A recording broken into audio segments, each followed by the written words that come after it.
program Nungamya koma chagolo na koralero bwana omulungi agenda sekontera kuyisa musinza munnange nga bulijjo tubeera ne segment eno y'okubeera nga tugabanako naawe obujulizi oba obuweereza obw'enjawulo okuva mu bantu ab'enjawulo Katonda baataddeko ekisa n'amafuta. Amannya nze mulungi Patricia naye nga nzikiriza onneegatteko g'omukyala ali eyo omwami abaana tubeere nga twaniriza omugenyi w'olunaku olwaleero omukyala ali gifted from God. Ogenda kwagala nnyo byogenda okuwulira okuva mu ye naye weenyweze ate era osabe Katonda ekisa kikuwe obeere nga obitegeera. Munzikirize tubeere nga tumwanirizaako essaawa zino tukwaniriza nnyo nyabo.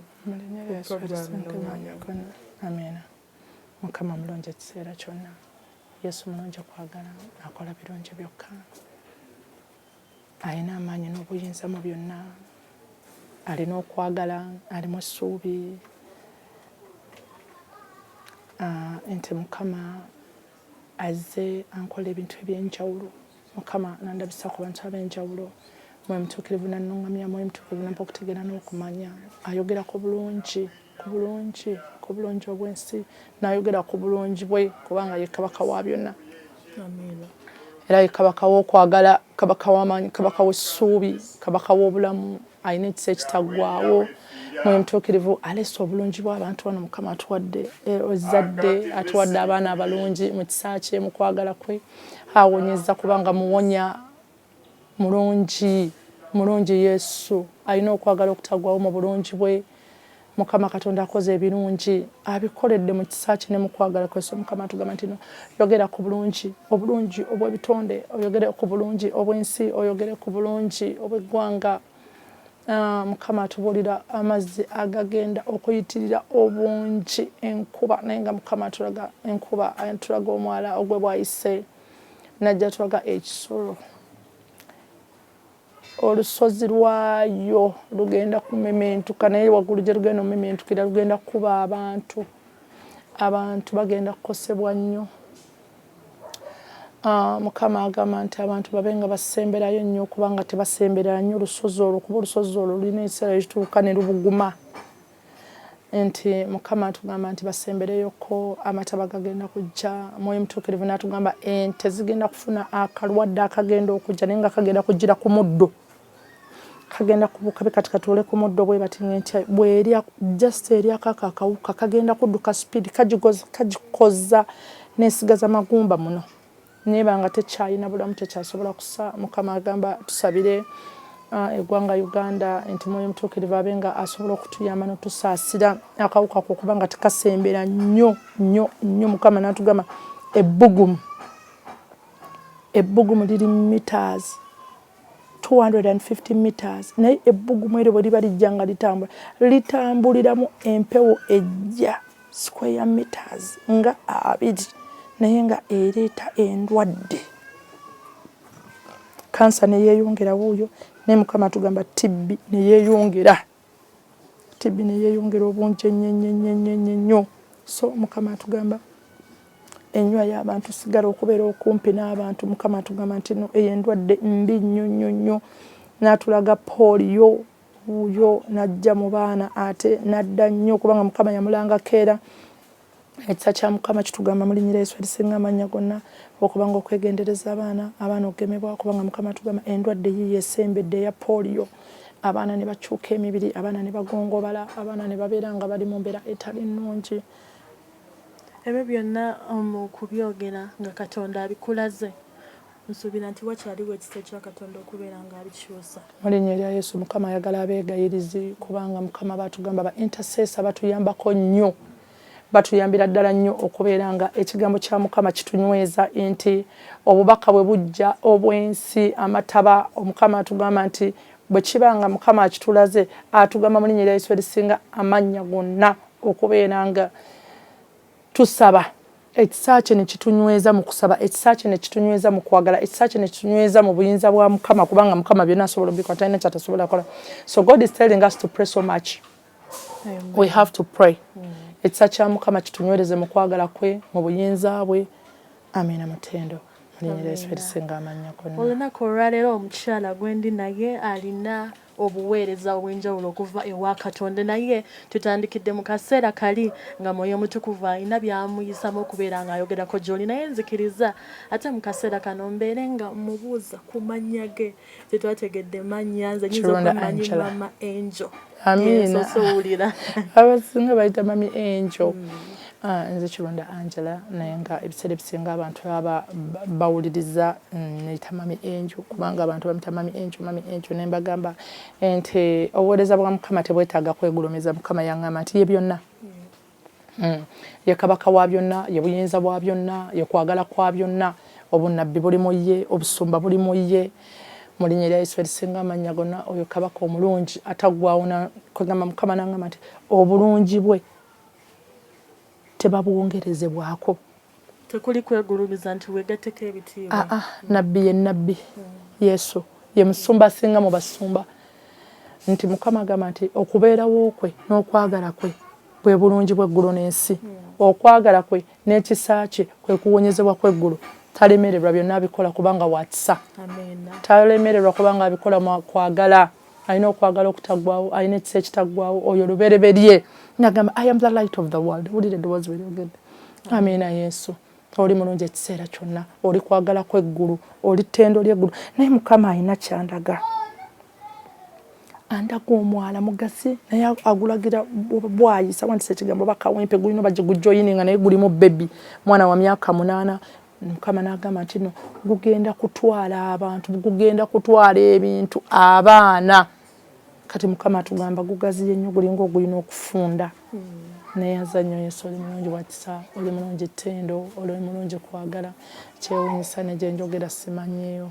Omwegayiriza ali eyo bino byonna nno Omwoyo Omutukuvu aba abyogedde osobola okufukamirako ku maviiviigo n'obeera nga teweegayirira Katonda kuba ekisa. Omukyala Mama Angel atugambye nti kikyaliwo erinnya lye okubeera nga muyita obuweereza buno butandika ddi era weezuulutya nti olina ekirabo bwe kiti eky'enjawulo. Mwoyo Mutuukirivu alina ekiseera kye era Mwoyo Mutuukirivu alina okwagala kw'okubeerawo kwe.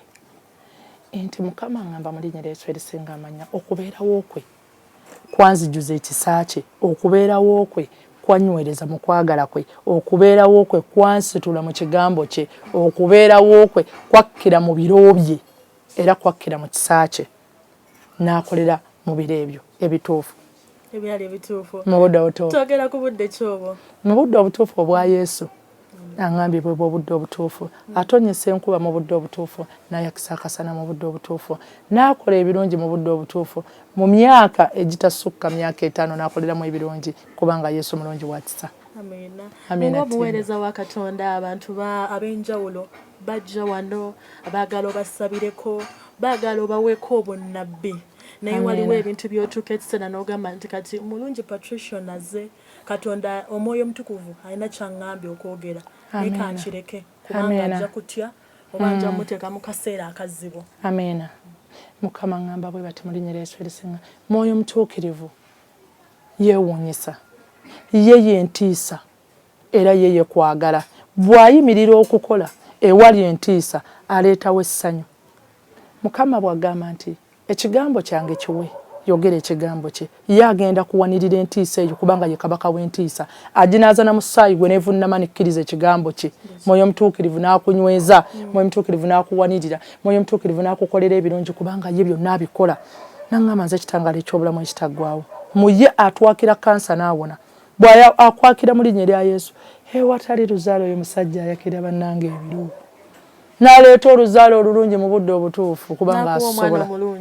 Omulungi n'ava mu bwakabaka bw'eggulu ng'aliko omusaayi gwa Yesu. Amuleetera mu budde bwe ekiseera ekituufu. Osanga omuntu nga Mukama agamba aluddewo okuzaala. Lwaki aluddewo? Yesu tannaba kukkiriza naye bw'akkiriza asobola. Ebiro bye we bituuka eby'oluzaalo ate aleeta birungi. N'abaana nga yeggula ng'ofuna omwana. Omulungi amutuuzaamu ate n'amutuuzaamu ekigambo kya Mukama n'amuwa obusumba kubanga Yesu ye byonna. Ze ensigo ez'obulamu eziri munda mu ye. Obuweereza buno bwe twogerako njagala okubuuza ekibuuzo kino ekirala. Okulira ku kyalo kiera bo nga bakulabyemu ekirabo kino obanga watandikireyo okubeera nga bakulaba nti olina obuweereza buno obw'enjawulo baakirabanga bata wayinza okubeerayo omuntu eyo naye ng'ekirabo ekyakyezuddemu naye ng'ate addirira neyeekwatirira kubanga abantu bayinza obutamutegeera abantu bayinza okugamba nti osijja mwesembereza bwe mutuukako ayinza okuŋŋamba ebitagenda ate kunyumira. Amulinnya lya Yesu erisinga amannya gonna Katonda yeesigaliza obuyinza. Katonda ye yeesigaliza obuyinza. Ekiseera kye bwe kituuka eky'oluzaalo ayogera n'ozaala kubanga ye musajja asinga mu basajja. Azaalisa mu budde obutuufu mu kiseera ekituufu. Bw'alonda omuweereza we agamba mu budde bwange obutuufu anaakyuka n'afuuka ensonga. Ataali ensonga anaatuula wano ku mukono gwange ogwa ddyo n'amufukako amafuta gange n'amunaaza n'omusaayi gwange n'ayakanga emmunyenye n'amukyusa n'amukolera ebirungi n'afuuka ensonga. Mwoyo mutuukirivu bw'aluŋŋamya aluŋŋamya. Akusitula watali muzadde n'atuula ng'omuzadde.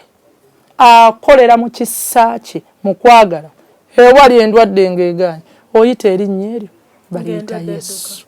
Evunnama ewali omusambwa guyimirira naye eryo erinnya liguvunnamya n'akugamba mu linnya erya Yesu erisinga amannya gonna oyo kabaka lwazi oyo kitiibwa ky'eggulu avunnamya ekibi kubanga mulamu. Mara Mami Angel lyerinnya lyengenda okubeera nga nsinga okuyita simanyi oba oyagala nnyo liri lyewaŋŋambye naye mbeera ki gye wali oyiseemu nga singa teyali Katonda wandyerabye nti tewandisobodde giyitamu ng'omuweereza oba nga Mami Angel oba mu baana oba mu bantu abakulinaanya. Yesu mulungi akyusa embeera akolera ebirungi mu mbeera akolera ebirungi mu kwagala kwe akukyusiza mu kisa kye akolera mu birungi bye. Mukama agamba nti osanga omuntu nga bw'omusanga ogamba oyo tasobola kukyuka naye ekisa bwe kikka ekikyusa yebiro. Awo wenyini ogamba nti ekisa bwe kikka ekikyusa. Mami Angel yali muntu ki nga tannaba kufuna kirabo kino kuba ndaba oli mukyala alabika obulungi. Omukyala akyali oba mu myaka emitototo. Amina. Yesu wulira Mukama bw'ayogera mu linnya lya Yesu erisinga amannya gonna. Byonna abikola asobola okusazaawo okukozesa by'otasobola n'akusumulula n'akunaaza n'omusaayi gwe n'akufuula ensonga. Ogamba omulaba oyo tayinza kutuula mu kamera nga talina make-up. Tasobola kubanga omumwa gwe tegwataddeko ku mwenge. Naye Mukama n'akyusiza mu biro bye n'agamba kyekiseera kati ngenda kukyusa ekyambalo ky'onkwambaza ekyambalo eky'abaleevi ekitukuvu ekyo ekyambalo kya Yesu. Bw'okkiriza n'oyatula obulokozi n'oyingira endagaano empya omusaayi gwa Yesu n'olokoka. God can change. He can make miracles. Katonda akoze ebinene. Katonda ankoledde bannange mu linnya erya Yesu. Essuubi n'eriba liweddemu omuntu n'agamba kangende wa Mami Angel mulago n'atuuka butuusa Mami Angel weti wange Yesu naye muŋŋambire. Bannange atuukira mu budde obutuufu mu kiseera ekituufu. Teri muntu akeera n'agamba nti biganye. Tebisobola kugaana. Nga Yesu wali. Aggula oluggi mu kiseera kye alonda n'akoleramu ebirungi. Bw'aba mwami mulungi amuleetera mu budde obutuufu mu kiseera ekituufu. N'amukoleramu ebirungi. Natuwa ezzadde eddungi kubanga Yesu asobola. Twawula tutya nti kati eddoboozi lino eryogedde nange eddoboozi erya Katonda kuba obeerawo nga naye amaloboozi gakubuzaabuza waliwo osaba Katonda n'omwebuzako n'omugamba Mukama yogerako nange naye nogerabanga lino eddoboozi lyogera na lino lyogera oluusi ne mu birooto n'akulaga naye ate n'ofunamu n'ebirooto ebirala bingi no ending up ng'oli confused. Katonda mulungi. Amaloboozi wengawulira aga Yesu. Yesu yennyini eddoboozi ayimirira n'anneeraga mu kubeerawo kwe. Nandaga obulungi bwe nembagamba Yesu wuuyo. Nembagamba yeeyolese wuuyo. Okumanya Katonda yeewuunyisa yayimirira ne mmulyango n'ankolera ekyamagero ekya Yesu. Neyeeyoleka. Benini n'awa prophecy n'agamba nti 2022 the Holy Spirit will appear. It really did appear. Amaaso gaabo abambaziddwa ekyambalo ekitali kya kitangaala nsaba ekitangaala kibaakire balaba obulungi yayimirira bamukulageko mulyango awo yayimirira mu kitangaala bannange ekya Yesu ne yeeyoleka n'alaga obulungi bwe nga ne bw'oba tosobola kuvunnama ovunnama, nga ne bw'oba tosobola kwogera kigambo oyogera. Alaze ezzadde wano mukwano, awonyezza endwadde oyo Yesu. Mulungi ttendo, mulungi kwagala, mumanyi bw'atambula n'akulembera awanguza. Omwana w'omunaku atuula n'alangira, atuula mu bwakabaka n'ayogera. Ewali erinnya Yesu lya buwanguzi, ewali erinnya Yesu lirimu essuubi. Ewalemereddwa awali ye waliwo amaanyi g'obuwanguzi. Ewali Yesu waliwo ekisa, ewali Yesu waliwo ettendo n'okwagala. Naye ate ewali Yesu waliwo Katonda omulamu ataggwaawo. Oyo mulungi ataggwaawo Yesu. Olwaleero bagenda kunsukako katinitini naye ate omulabi wa Spark TV oba omuweereza omusinza munnange ku program Nungamya tugenda kubeera nga ate mpola mpola tusaba Katonda atuwe ekisa otegeera obubaka Katonda bw'ayisizza mu Mami Angel omuweereza we okubeera ng'ayogerako naawe ate naawe osobole obu-embracing. Alina wagambidde nti Katonda wamuwe ekyokwogera naawe andaba oba okwogera nange n'amaanyi agajjawo entiisa eri nago agatuwa. Mami Angel, kintu ki ekyali kikusoomoozezaako ennyo mu buweereza muno? Amiina. Kintu ki ekyali kinsoomoozezzaako mu buweereza buno? Ekintu kye nali ndabyeko ekyali kinsoomoozezza mu buweereza kyo ne kinnema, ne nkitegeera ne nkimanya, ne kijja mu maaso gange, ne kiyimirira. Kye nali ndabyeko ekyali kinsoomoozezza, senga waliwo asobola okukibulya ne nkimugamba bannaaye, naye kankikugambe, ye musajja gwe bayita Yesu. Oyo musajja luberebere bwe yayimirira n'alaga okubeerawo kwe nagwa bugwi ku ttaka. Yoyo yakulembera n'ayimirira ne ndaba amaaso ge ne ŋŋamba ndabye bannange omusajja gwe bayita Yesu. Sirina kisobola kunsoomooza. Oyo yekka ayimiridde mu maaso gwe nvunnamira yasoomooza obunafu bwange ne mugamba kati mpulidde. N'ayimirira ku balwazi n'ayogera ku bakabaka. Atonnyesa enkuba ate agisirisa bw'agamba nti esereka esobola, bw'ayogera nti kibe. It can happen because he's the Lord God Almighty One. He's the presence of light. He's the lightening ages. Kubanga mulungi wakisa, mulungi ttendo, njogera bwogezi ku Yesu yekka kubanga talemererwa. Ng'endwadde kutte tulola namu omugambe kabaka wonya. Yesu awonya. Eryo gy'aba amaze okuggula oluggi kuba bwaggula oluggi oyo musawo asinga mu basawo. Mwana aganye tagaana mu maaso ge. Tasobola. Oyo azaaza omugumba oyo aleeta mukisa, ate bw'aleeta aleeta balongo. Oyo bamuyita double blessing. He can never fail. Yeah, exactly. He can never fail. Obufumbo buganye embaga oyo mulangira w'abasajja balangira nakuleeta omusajja omulungi mu budde obutuufu mu kiseera ekitaafu. Nakuleeta omusajja nakuyita maama, nakuyita mukyala. So obuli ogenda eri omuvubuka oyo andaba oba omukyala oyo ayinza okulaba ng'ebintu biruddemukko, ebintu byekuttemu, ayagala bufumbo butukuvu naye tannaba bufuna. Waliwo n'oyo naye atalina mwami.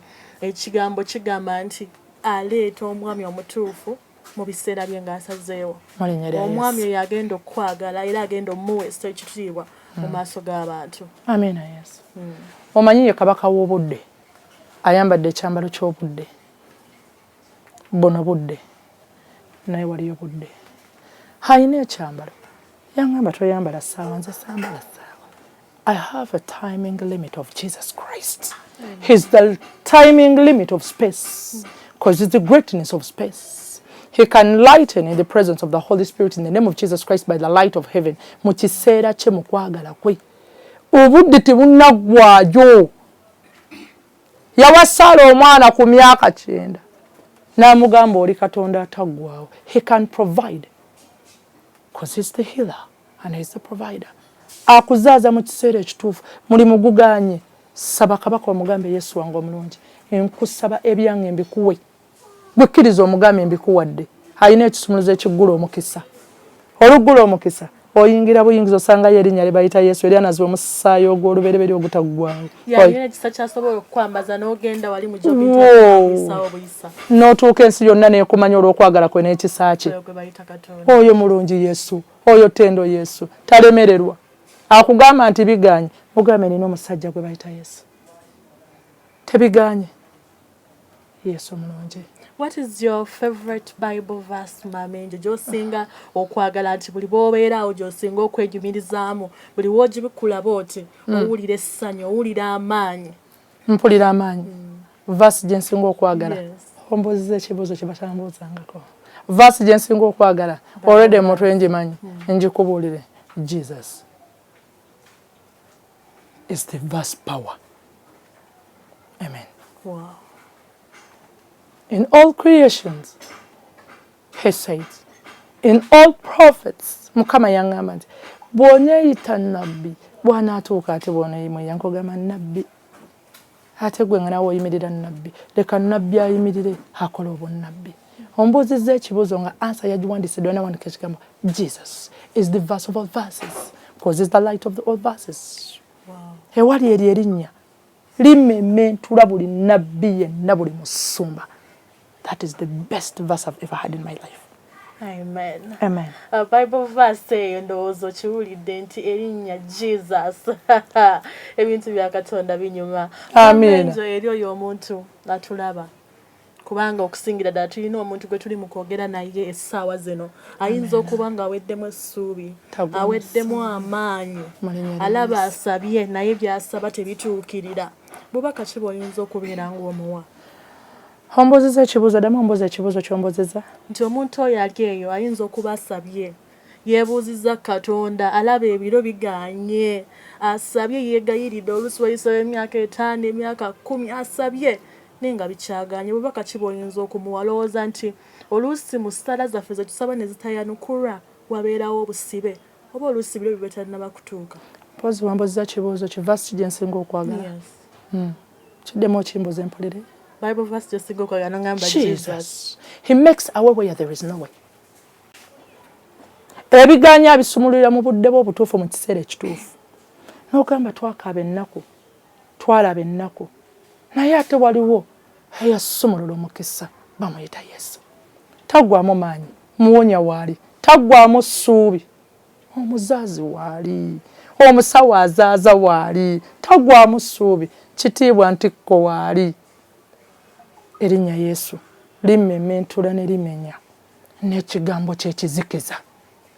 Eryo erinnya lyamementula amagumbi. Eryo erinnya lyamementula n'omusaayi gwe. So oli omusajja mwewuunya. Omanyi nti omusaayi gwa Yesu gwavunnama ku maviivi ge. Gwava ku lusozi ku musaalaba ne gukolokota ne gukka wansi ne gumementula olwazi. Ne guvunnama ne gumuyita kabaka. Ne gumugamba ddala oli kitiibwa. Kitiibwa naggumira obwakabaka ne bumukoowoola. Engule n'enywera kitiibwa n'awangula. Oyo bamuyita muwanguzi. Teri muwanguzi asenga Yesu. Moyo nkute nangamba enjoy so beautiful. Oyo ebigambo ebirungi byonjogedde ku bibyo Yesu. Kuba oli wa kisa. Oli kwagala nangamba yogerako ku bantu abali mu ddwaliro abaweddemu amaanyi kyobadde ombuza wali omulwadde tumuyina eyo okugulu kunene okwamenyeka naye obulumi bungi eddagala lyayagala oggula talina ssente. Mukama ngambye ayite omukono gwange ogwa ddyo abe n'okukkiriza faith. Muwonya agenda wonya.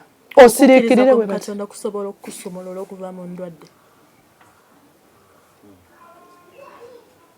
Kuzuukiza n'abaafa okukkiriza okwo. Naye mu kukkiriza what they call faith. Olaba ekigambo bw'okiwandika nti faith. In faith there is Christ. In faith there is Jesus. He is the light of life. He opens the door of faith. He is the open door of love and faith. He is the closeness of life in the name of the presence of God. Ayite buyisi linnya lya mugambe nti Yesu biganye. He's the open door of life. He'll open the door because he's the healer. Ajja kugolola omukono gwe ogwa ddyo awonye. Yagugolola ku Laazaalo n'amagombe ne gavunnama. Oli omusajja yeewuunyisa nze nagamba ekintu kimu mu linnya lya Yesu erisinga amannya gonna Mukama kye yasooka okundaga. Mu bintu byonna Katonda bye yali andazeeko oba Yesu bye yali andazeeko namwewuunya. Yeewuunyisa. Bamuyita ssuubi, bamuyita kwagala, bamuyita mirembe, bamuyita ttendo. Yeewuunyisa. Nze kyo nkikubuulira nti Yesu yeewuunyisa. Yafubutuka emagombe ne yeefulumyayo. Kyokka okufa kwamuwulira n'amema entulo emagombe n'afulumayo n'akugamba akulese n'amugamba I am the winner. I can never be a loser. Muwanguzi talemmererwa. Omwami agaanye tagaana mu linnya erya Yesu. Embaga si agikola biro byayo. Agireeta mu kiseera ekituufu n'aleeta omwami ng'atunulanga makula. Ng'ayambadde ekyambala kya Colors of Divine Mercy, God of Purity, God of Wisdom. Ekisa kye bwe kikka kireeta birungi kubanga Yesu mulungi ekiseera kyonna. Amina. Amen. Omulabi wa Spark TV olunaku olwaleero atwegasseeko ndinne nnabbi omuweereza wa Katonda era nze namuyita eryasizza okunyangwira Mama Angel. Nga tuzze mu buweereza buno Mama Angel, omuntu eyandiyagadde okubeera nga ajja gy'oli. Oluusi ayagala musabeko mwenna. Oluusi alina by'ayagala okubeera nga bakiyita okubeera nga omubuulira kwebyo omwoyo omutukuvu yabayogedde naawe. Omuntu oyo qualifications kizaalina okubeera naye olina kino kyogamba nti oba naawe olina okujja nga weenywezezza mu kusaba, olina okusiibako naawe ng'omuntu n'ojja ng'olina amaanyi ag'enjawulo n'otava buvyeri ate n'ojja. Yesu agamba nti abantu bajja bambaziddwa obunafu olw'ebyo ebibambadde, obwavu, kuzaala, emirembe tewali, abazadde. Kamagamba omuntu bw'aba ajja gy'oli, omuntu ajja gy'oli yeetaaga ateggwe maanyi go gamuzzeemu amaanyi. Omugambe nti aŋŋambye oba bw'akatuuka nga tonnayogera Mukama aŋŋambira omuŋŋambire. Kimuzzaamu amaanyi n'amanya nti Yesu ammanyi. Olaba mami enjo oyogedde ekyo. Mugambe kati nywera kubanga mulamu. Mulamu nywera. Yesu agenda kutuwa. N'aguma n'onywera ate Yesu nakolera birungi. Nze ate neewuunya Mukama. Emitwalo egizze wano 8 tewali waaliwo bonna abawadde. Wanaakuwa n'asumulula y'amazzi ag'obulamu era y'ensulo ez'amazzi ag'obulamu. Ayina okwagala kungi. Ali maso. Senga taata wange yaliwo yandindabyeko. Yesu yeewuunyisa. Akoleramu ebyo by'otasuubira kubawanisa. Aleeta birungi. Ayagala bugomenkeriza. Mu linnya lye mulimu obuwanguzi, mulimu emunemu amaanyi kubanga wakisa ekiseera kyonna. Tuvunnama buvunname ne gamba kati tusabe Yesu akole. Akolerawo. Akola. Nakwambaza essanyu n'essuubi ne lidda kuba mulungi. Amen. Omulungi ndaba akadde katutwaliriza nenanga omukyalo ono abadde akyanyumira ebigambo byali mu kwogerako naffe nti gwe omulungi ndaba oba ofunyemu okutya Katonda yajja wentiisa, Katonda yagaba ekisa okusobola okubeera nga ate otegeera amakulu. Lwaki olunaku olwaleero omukyalo ono gwalese ku program Nungamya bubaka ki obusembayo bw'olina eri omuntu oyo abadde atugoberera ku program Nungamya? Enkowole erinnya Yesu erisinga amannya gonna oyo kabaka Ttendo, oyo lwazi lw'eggulu, oyo kabaka w'eggulu, oyo kitiibwa, oyo Ttendo muwulire. Sirina kye nsobola kusembayo kwogera. Ebigambo bye tebiggwaayo kuba wakisa. Okwagala kwe kwa buyinza, amaanyi g'Ettendo, naye nga nkowoola mu kisa kya Mukama, nga nkowoola mu kwagala kwe mu buyinza bwe, oyo kabaka akole. Ateme kuba watali kubo, alitemera mu budde obutuufu mu kiseera ekituufu. Alitemera mu kwagala kuba wakisa. Alitemera mu mirembe kuba kwagala. Oyo musajja mwesigwa. Gwe mukwata omunyweze omugambe kati nkutte ekyambalo kyo. Kyasumulula ekikulukuto n'ekyaleeta buwanguzi. Bwe kyasumulula kyaleeta oluzaalo. Ayitibwa mpologoma ya Yuda. Oyo Katonda omulamu ataggwawo. Erinnya Yesu andaze ekkubo n'agamba erinnya Yesu ly'erinnya ery'ekkubo ery'obulamu eritaggwawo. Erinnya Yesu lya mazima. Erinnya Yesu kwagala. Erinnya Yesu Ttendo. Erinnya Yesu mirembe. Erinnya Yesu ssuubi. Lyeri essuubi lye wadde ombuuza aweddemu essuubi. Just call only one name, Jesus. because he's the provider, he's the healer. Mulungi nolaba ku Yesu amaaso gange gamulaba ne mutunulira ayakanga mmunyenye ayogera n'ekkiba alina obuyinza bw'eggulu ayogerera mu magombe ne gamementuka ayogerera mu muliro ne guzikira ayogera ekigambo lusozi Sayuni n'avunnama olusozi Sayuni ne lumuvunnama ne lumuyita Katonda ne lumuyita kabaka kubanga ye kabaka w'abakabaka tasobola kulemererwa mulwadde eyo endwadde kansa agiwonya ate oyo sirimu bw'atuuka okuwonya avunnama ne yeeyala n'amuwonya n'amusumulula oyo mulungi ggulu oyo mulungi kisa oyo mulungi ttendo musaayi gwa lubereberye oyo bamuyita mazzi mukisa Yesu mulungi ogwo mulungi omu teri amusinga bulungi n'emmunyenye zimutya zimuvunnamira bamalayika batuula waggulu mu bwakabaka kabaka n'ayita n'omuliro ne guvunnama ne gumuyita ne gumukoowola Yesu ne gumuyita mulungi omu kabaka wange kitiibwa ttendo omuwonya waliyo omuwonya ogwo omulungi ogwo agabirira ogwo omulimu gubuze yita erinnya Yesu oyinza omugamba nti naaliyita ntyanze kubanga buli lwe mbadde ndiyita erinnya terinsumulula kukkiriza akutuulemu olabe Katonda bw'ataakole gwe sembera wendi olabe Yesu bw'ataakole ayogera naŋŋamba muŋŋambire ŋŋenda muwa buli kyayagala naye muŋŋambire addeyo mu bufaadha nzirireyokko mu kwaya gye yali ayimbira addeyo mu buweereza ng'obuweereza bukusibye emyaka gyonna n'ogamba nali mwana muto nga nkola obuweereza mu kyaki naye nalekeraawo yes ng'otegeka altar tusiimula tuyimba Mukama n'aŋŋamba addeyo omuweereza wange ezo munyenyeze eggulu nze ate njagala nnyo omuweereza bwe ndaba omuweereza amaziga gampitanamu kubanga ndabye ku nsigo ya Mukama ezo nsigo za Katonda lw'oli omuweereza ng'ali mu kwaya ayimba bannaye n'olaba Asha mugambe nga ndabye n'olaba ku kyambala bafaatha baprofeti olabira ddala ensigo ya Mukama sembera omugambe Yesu byonna ngenda bikola kuba oli mulamu bw'oba ovaano ngenda kugamba ekintu kimu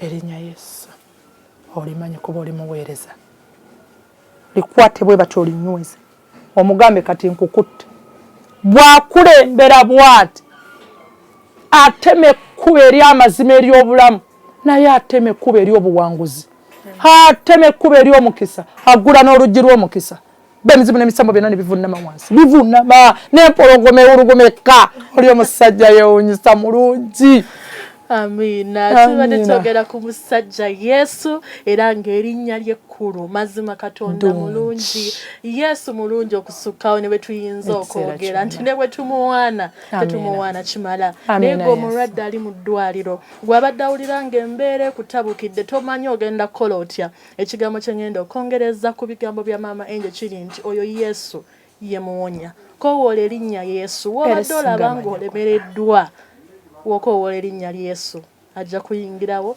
wabadde olaba ng'oli munafu ate yamanyi lwe gagenda okutandikira abeere ng'akusumulula akusanyuse akuwe obujulizi nzikiriza mu kaseera kano kennyini mbeere nga nkongerayo ne motivational preaching naye tugenda kubeera nga tumaliriza n'essaala ya Maama Angel briefly nga tusabirako katine nsaba tusabeko wamu ate n'oluvannyuma tweyongereyo mu motivational preaching. Nkoola mu linnya lya Yesu omusaayi kwa Yesu nenkoola Yesu wange omulungi mwoyo mutuukirivu ajje omanyi ye yeesigaliza obuyinza yasaba tewali muntu asobola kusaba ye yasaba yayogera amina Yesu n'agamba Bible verse in the name of the Lord Jesus Christ. You're the light of heaven. You're the presence of heaven.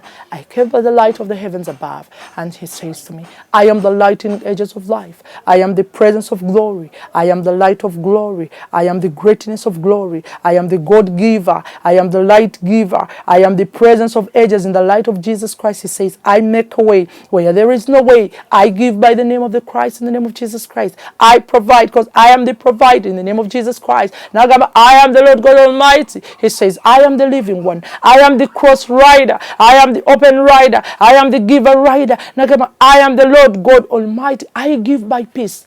I give by knowledge. I am the God of knowledge and wisdom. I am the lightning edges of thunder. I am the lightning edges of light. And he says, nze mwoyo mtuukirivu agabirira, mwoyo mtuukirivu ali munda mu ye, mwoyo mtuukirivu akolera munda mu ye, mwoyo mtuukirivu ayogerera munda mu ye, asabira munda mu ye, ali munda mu ye. Oyo kitangala Yesu, oyo kabaka Yesu, oyo kitiibwa Yesu, n'antamegwa Yesu, mulungi w'eggulu Yesu, muwonya wa kansa Yesu, muwonya wa sirimu Yesu, wulira kansa mutima. Amina Yesu. Oyo kabaka w'abakabaka, oyo kabaka w'ebiro, oyo kabaka w'ennyanja, oyo kabaka w'empagi, oyo kitiibwa ky'eggulu, oyo lwazi lw'eggulu, musaayi gwa Yesu gubuna amawanga Yesu, gubuna ebiro. Amina Yesu. Nagamba nze mawanga, nze biro, nze kitangala eky'obulamu ekitagwawo, nsabe ekitangala ekyo kyakire Mukama mu linnya lya Yesu. Abalwadde malwalire Mukama Katonda owonye.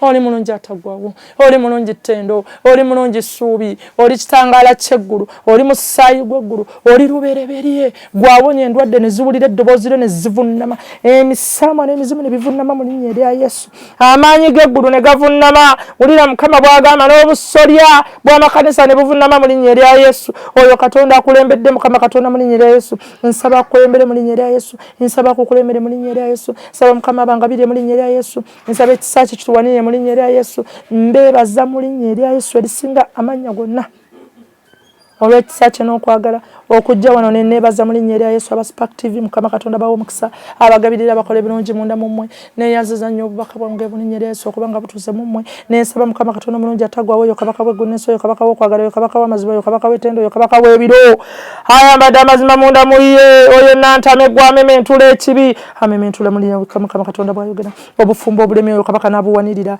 oyo Katonda omulamu atagwawo, n'asitula obwavu n'abuwanirira, oyo kisa ky'eggulu mu linnya lya Yesu. Erinnya Yesu liriko omukisa, erinnya lya Yesu lisumulula, erinnya lya Yesu kwagala, erinnya lya Yesu ttendo. Bamuyita muwonya w'eggulu, oyo muwonya w'abamalayika, oyo kitangala ky'eggulu, oyo kabaka w'ebiro, kitangala kya munyenye, musaayi gw'ebiro, oyo Katonda ataggwawo, oyo kabaka akulembedde, oyo kabaka w'ebiro, oyo kabaka w'okwagala. Mukowole erinnya Yesu erisinga amannya gonna, mu linnya lya Yesu erisinga amannya gonna. Mwoyo mutuukirivu akuwa ky'osinga okwagala, kyokka kye nsobola okusabira Mukama akungabirire. Webala okuba ng'otudde wano mu linnya lya Yesu, webala okumanya obulungi bwa Mukama mu linnya lya Yesu, webala okubeera omuweereza wa Mukama mu linnya lya Yesu. Nensaba abakutte kamera mu linnya lya Yesu. Mukama bagabire abatemere kuba batali kuba kubanga Yesu wakisa, Yesu ttendo, Yesu mazima, Yesu kwagala, Yesu ssuubi. Ayambadde ekyambalo eky'essuubi. Mukama n'angamba baŋŋambire tebaggwanga mu ssuubi. N'angamba situla omukono gwo mu linnya lya Yesu, ogwo omukono ogwa Yesu mu linnya lya Yesu. Okola birungi muwonya Yesu, agabirira enzaalo kabaka, bamuyita double blessing. He provides by the name of the Lord Jesus Christ because he's the healer.